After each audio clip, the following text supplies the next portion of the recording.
जय माता दी दोस्तों। आप सभी पर भगवान गणेश की कृपा सदैव बनी रहे।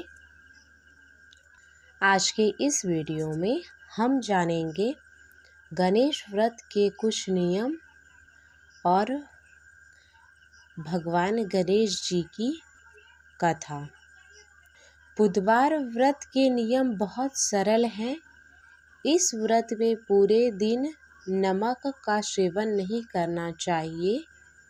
आप फलाहार कर सकते हैं, जैसे कि फल, दूध, दही और हरी मूंग दाल का हलवा। शाम को एक बार भोजन करें और पूजा के बाद व्रत का पारण करें। बुधवार के दिन जल्दी उठकर स्नान आदि करना चाहिए। भगवान गणेश जी और बुध देवता की पूजा करें। पूजा में गणेश जी को मोदक, लड्डू, दुर्वा और अन्य सामग्री अर्पित करें। कथा सुने। पूरे दिन नमक का सेवन करने से व्रत टूट जाता है।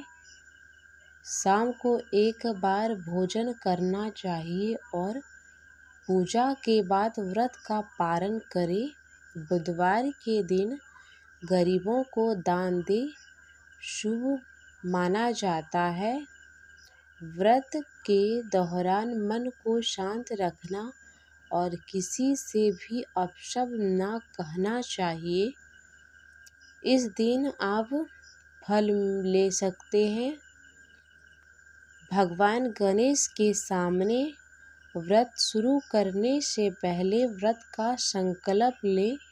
उसके लिए हाथ में एक पुष्प लें और भगवान गणेश से व्रत करने का संकल्प लें। बुधवार के दिन किसी का अपमान नहीं करना चाहिए। बुधवार के दिन वृद्धाश्रम या अनाथ आश्रम में दान देना बहुत शुभ माना जाता है। तो आपने जाना बुधवार व्रत के कुछ नियम के बारे में। तो चलिए सुनते हैं बुधवार कथा के बारे में। बुधवार व्रत की पौराणिक कथा के अनुसार समतापुर नामक एक नगर था। मधुसूदन नाम का एक व्यक्ति रहता था। वह बहुत धनवान था। मधुसूदन का विवाह बलरामपुर नगर की सुंदर लड़की संगीता से हुआ था। एक बार मधुसूदन अपनी पत्नी को लेने बुधवार के दिन बलरामपुर गया। मधुसूदन ने पत्नी के माता पिता से संगीता को विदा करने के लिए कहा। माता पिता बोले, बेटा आज बुधवार है। बुधवार को किसी भी शुभ कार्य के लिए यात्रा नहीं करते। लेकिन मधुसूदन नहीं माना। उसने ऐसी शुभ अशुभ की बातें को मानने की बात कही, ना मानने की बात कही। दोनों ने बैलगाड़ी से यात्रा करनी प्रारंभ कर दी। 2 कोस की यात्रा के बाद उसकी गाड़ी का एक पहिया टूट गया। वहां से दोनों ने पैदल ही यात्रा शुरू की। रास्ते में संगीता को प्यास लगी। मधुसूदन उसे एक पेड़ के नीचे बिठाकर जल लेने चला गया। थोड़ी देर बाद जब मधुसूदन कहीं से जल लेकर वापस आया तो वह बुरी तरह हैरान हो गया, क्योंकि उसकी पत्नी के पास उसके ही हमशक्ल सूरत का एक दूसरा व्यक्ति बैठा था। संगीता भी मधुसूदन को देखकर हैरान रह गई। वह दोनों में कोई अंतर नहीं कर पाई। मधुसूदन ने उस व्यक्ति से पूछा, तुम कौन हो और मेरी पत्नी के पास क्यों बैठे हो? मधुसूदन की बात सुनकर उस व्यक्ति ने कहा, अरे भाई, यह मेरी पत्नी संगीता है। मैं अपनी पत्नी को ससुराल से विदा कराकर लाया हूँ, लेकिन तुम कौन हो जो मुझसे ऐसे प्रश्न कर रहे हो? मधुसूदन ने कहा, तुम जरूर कोई चोर या डकैत हो। यह मेरी पत्नी संगीता है। मैं इसे पेड़ के नीचे बिठाकर जल लेने गया था। उस पर उस व्यक्ति ने कहा, अरे भाई, झूठ तो तुम बोल रहे हो। संगीता को प्यास लगने पर जल लेने तो मैं गया था। मैंने तो जल लाकर अपनी पत्नी को पिला भी दिया। अब तुम चुपचाप यहाँ से चलते बनो, नहीं तो किसी सिपाही को बुलाकर तुम्हें पकड़वा दूंगा। दोनों एक दूसरे से लड़ने लगे। उन्होंने लड़ते देख बहुत से लोग वहां एकत्रित हो गए। नगर के कुछ सिपाही भी आ गए। सिपाही उन दोनों को पकड़कर राजा के पास ले गए। सारी कहानी सुना दी। राजा कोई भी निर्णय नहीं कर पाया। संगीता भी उस दोनों में से अपने वास्तविक पति को नहीं पहचान रही थी।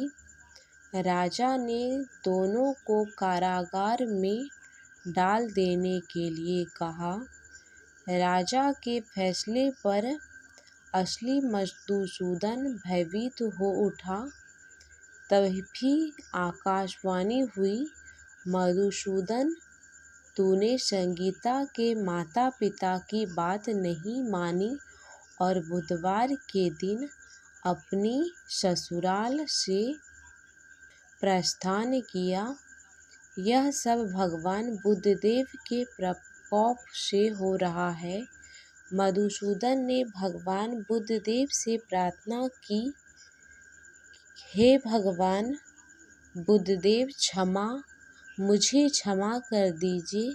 मुझसे बहुत बड़ी गलती हुई।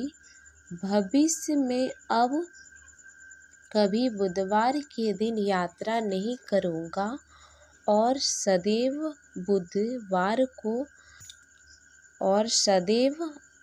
बुधवार को आपका व्रत किया करूँगा। मधुसूदन के प्रार्थना करने से भगवान बुद्धदेव ने उसे क्षमा कर दिया। तभी दूसरा व्यक्ति राजा के सामने से गायब हो गया। राजा और दूसरे लोग इस चमत्कार को देखकर हैरान हो गए। भगवान बुद्धदेव की इस अनुकंपा से राजा ने मधुसूदन और उसकी पत्नी को सम्मानपूर्वक विदा कर दिया। कुछ दूर चलने पर रास्ते में उन्हें बैलगाड़ी मिल गई। बैलगाड़ी का टूटा हुआ पहिया भी जुड़ा हुआ था। दोनों उसमें बैठकर समतापुर की ओर चल दिए। मधुसूदन और उसकी पत्नी संगीता दोनों ने बुधवार को व्रत करते हुए आनंदपूर्वक जीवन यापन करने लगा। इस तरह भगवान बुद्धदेव की कृपा से उन्हें यह खुशियाँ बरसने लगी उन पर। इस तरह जो स्त्री पुरुष विधिवत बुधवार का व्रत करके व्रत कथा सुनता है, भगवान बुद्धदेव उनके सभी कष्ट दूर कर देते हैं। तो ये थी बुधवार व्रत की कथा। अगर आपको बुधवार की यह कथा अच्छी लगी हो तो कमेंट में भगवान गणेश की जय लिखें और मेरे चैनल को सब्सक्राइब करें। धन्यवाद।